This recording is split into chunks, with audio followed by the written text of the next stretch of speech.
Bonsoir et bienvenue dans le journal de l'économie sur Chouf TV. À la une de ce mardi 5 mars, la belle santé du secteur aéronautique au Maroc avec l'implantation de 2 nouvelles unités à Tanger, le secteur du tourisme qui recherche des emplois qualifiés, les entreprises marocaines qui interpellent le gouvernement en mal de remboursement de la TVA et enfin l'arrivée prochaine d'un nouvel acteur dans le secteur de la grande distribution. Le Maroc est, on le sait, une terre d'accueil privilégiée pour les entreprises mondiales du secteur aéronautique qui ont multiplié les investissements ces dernières années pour participer au développement des grands constructeurs, qu'il s'agisse de l'européen Airbus, de l'américain Boeing, mais aussi du canadien Bombardier. Un savoir-faire marocain, aujourd'hui amplement reconnu et salué encore tout récemment à l'occasion des dernières assises de l'industrie tenues à Tanger.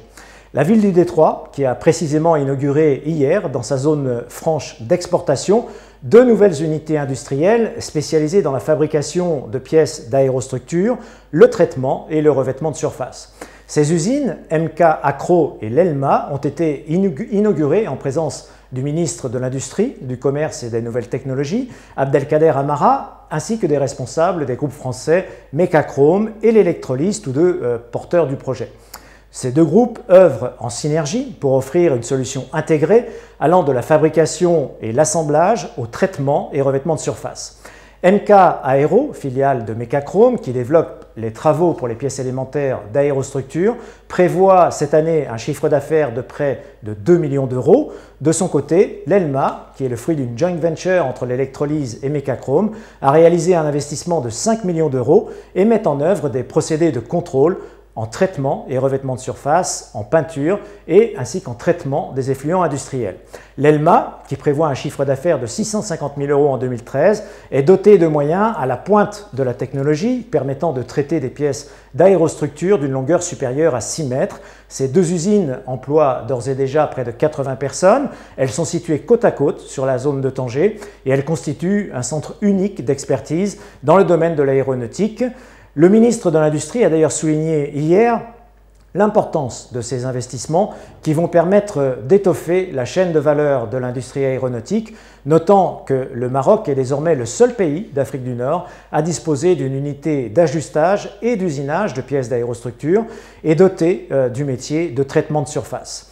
Pour le président du groupement des industries aéronautiques et spatiales, le GIMAS, Amin Ben Brahim El Andalousi, ces investissements viennent enrichir la liste des équipementiers aéronautiques installés au Maroc, qui compte désormais plus de 100 entreprises.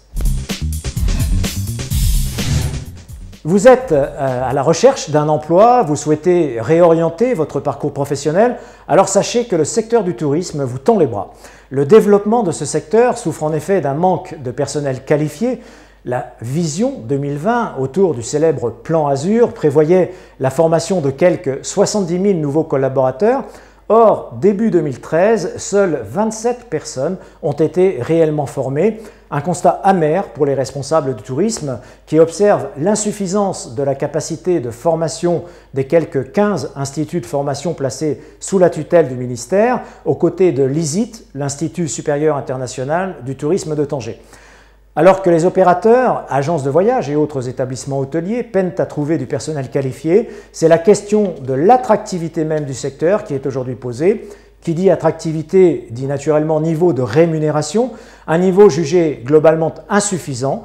Le ministre du Tourisme, qui observe une fuite du personnel marocain vers des pays touristiques plus séduisants pour les jeunes qualifiés, souhaite inciter les professionnels à concevoir, je cite, de meilleurs systèmes de rémunération et de motivation plus attractifs de la part des professionnels locaux. Le ministre annonce ainsi dans un entretien à notre confrère L'Économiste un repositionnement des centres de formation placés sous sa tutelle. Il envisage par ailleurs, grâce à un partenariat public-privé, la formation de 130 000 nouveaux lauréats d'ici à 2020.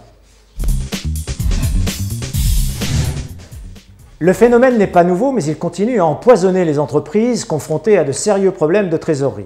Déjà en proie aux difficultés de recouvrement de leurs factures pour les marchés passés avec l'État, les entreprises se plaignent de plus en plus des retards de paiement des crédits de TVA. Ces entreprises qui ont naturellement obligation de verser leur TVA ou leurs impôts en temps et en heure, faute de pénalités de retard, souffrent des manquements graves de l'État en termes de remboursement.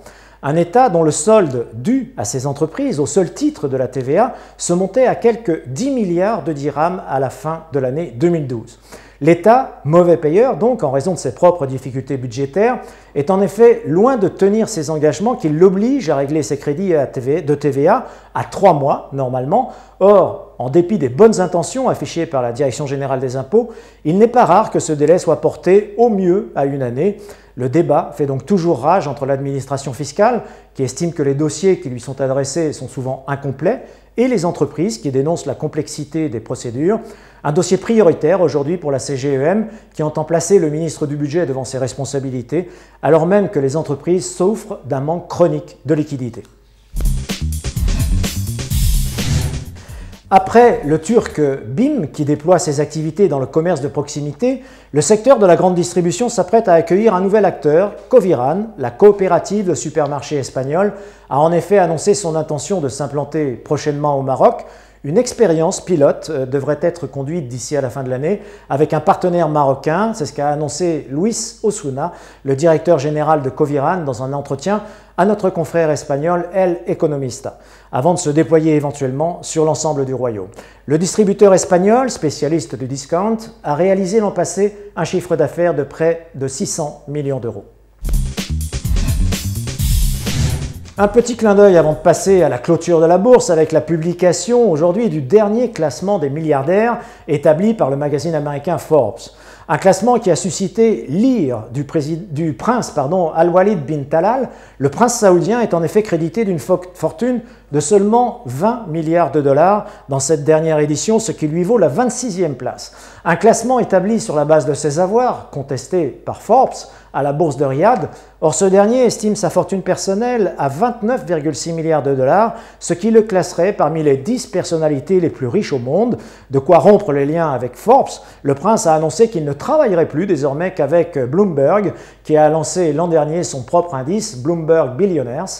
Il est vrai que dans ce classement, le neveu du roi Abdallah occupe la 16e place en 2013 avec une fortune estimée l'an passé à 28 milliards de dollars. Au palmarès de ce classement 2013, on relève par ailleurs la présence de 3 grandes figures de l'économie marocaine. Othman Benjelloul, le président de BMC Bank, avec une fortune estimée à 3,1 milliards de dollars, devant Miloud Chahabi, président de INA Holding, 2,1 milliards, et Anas Sefrioui, le président du groupe Doha, avec 1,3 milliard de dollars.